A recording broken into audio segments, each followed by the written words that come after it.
Donc c'est Scud, c'est ça? Ouais. C'est D ou B? Scud, D. Alors, D, Scud, d'accord. Ça veut dire quoi? après, je vous explique. Après? Scud TV, d'accord, d'accord.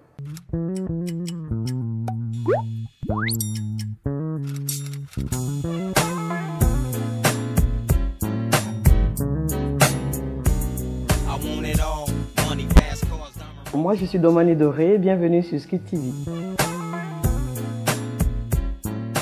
Actuellement, d'accord, mon coup de cœur actuel, c'est un morceau de Tenen Diawara. Elle dit là-bas, Guinea Barea Mara. Oui, c'est ce que j'écoute en boucle. Même tout à l'heure, c'est ce que j'écoutais.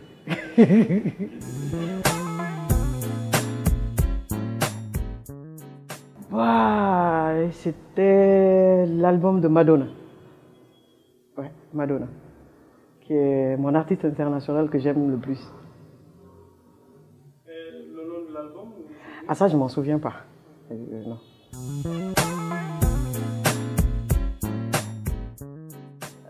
Là, je suis un peu perdu parce qu'il y en a plusieurs.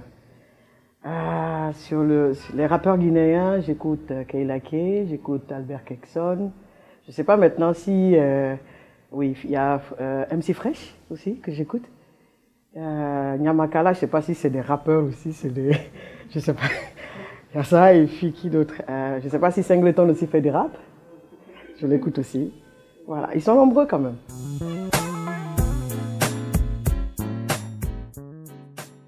Oui.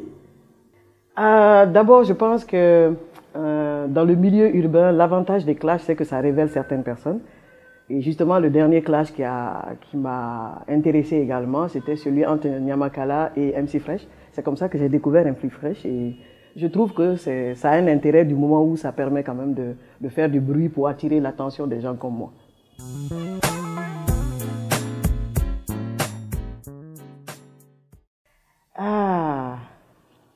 Je ne suis pas sûre qu'il y ait un morceau en particulier, mais j'avoue quand même que j'écouterais de la musique. Et si je devrais faire un choix d'un morceau, peut-être que ce serait le morceau de la victoire que notre artiste Zang est en train de préparer.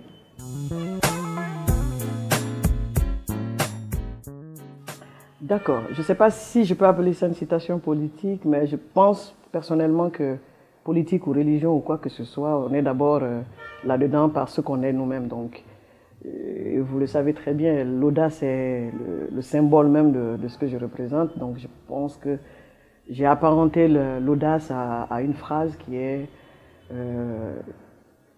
croire et agir. L'audace de croire et d'agir. Je pense que c'est cette phrase qui me définirait si je devais en choisir.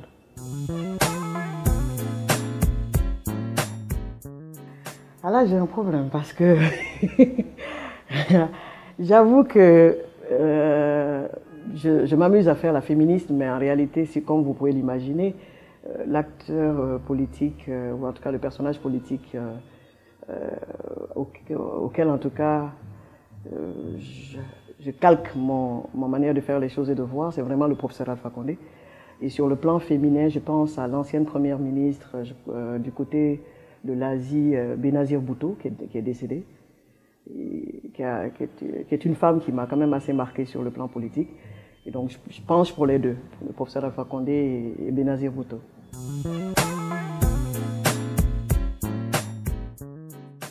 Chanter. Ouais, je voulais chanter. Je faisais même du rap jusqu'au lycée.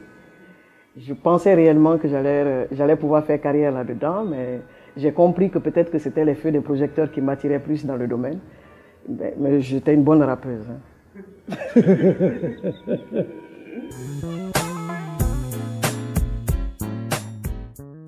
Ah, ça c'est intéressant. Je peux vous donner quand même le nom du groupe et je crois que mes amis vont rigoler. C'était Fantôme de l'agonie, notre groupe.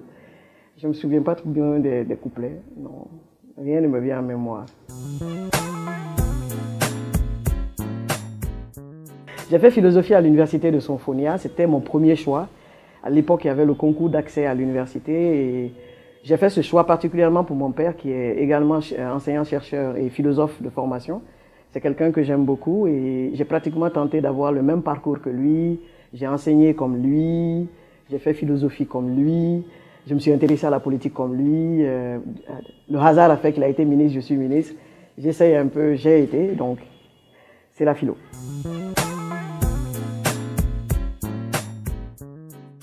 Ah, mais c'est l'équipe nationale guinéenne.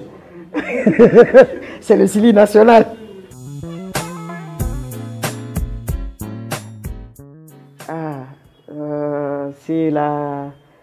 C'est le match contre la Côte d'Ivoire à la CAN de 2015 en Guinée équatoriale. Je crois qu'on avait fait un match nul avec eux et c'était tiré vraiment par les cheveux parce que vous le savez, c'était très difficile à cause de l'Ebola qui frappait notre équipe et après, on a pu quand même s'inviter à ce rendez-vous. Et ce qui m'a amusé, c'est qu'on habitait le même hôtel que les Ivoiriens et avant le match, ils qualifiaient nos joueurs de petits collégiens. Et donc quand on a fini avec ce match, en match nul, nous aussi on disait, apparemment le petit collégien est au lycée maintenant.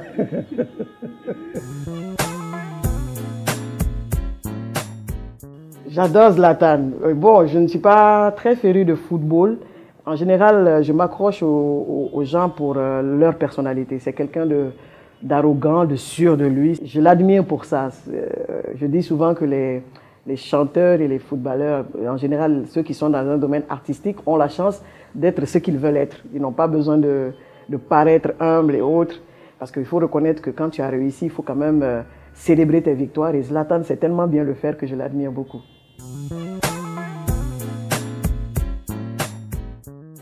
Ah ça, je sais pas trop. J'ai déjà rencontré, je crois que j'avais voulu rencontrer Sayon Kamara, c'était mon rêve le plus fou. J'ai eu l'occasion de la rencontrer en début d'année. Peut-être à la limite MC Fresh.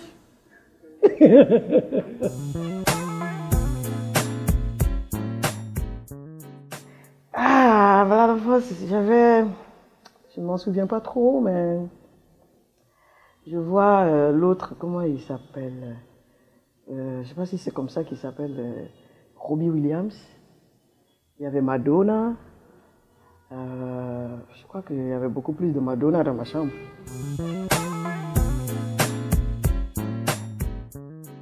Ah, la citation, c'est l'audace de croire et d'agir. Ben, salut, moi c'est Honorable Domani Doré. Je t'invite à t'abonner sur la chaîne Scout TV.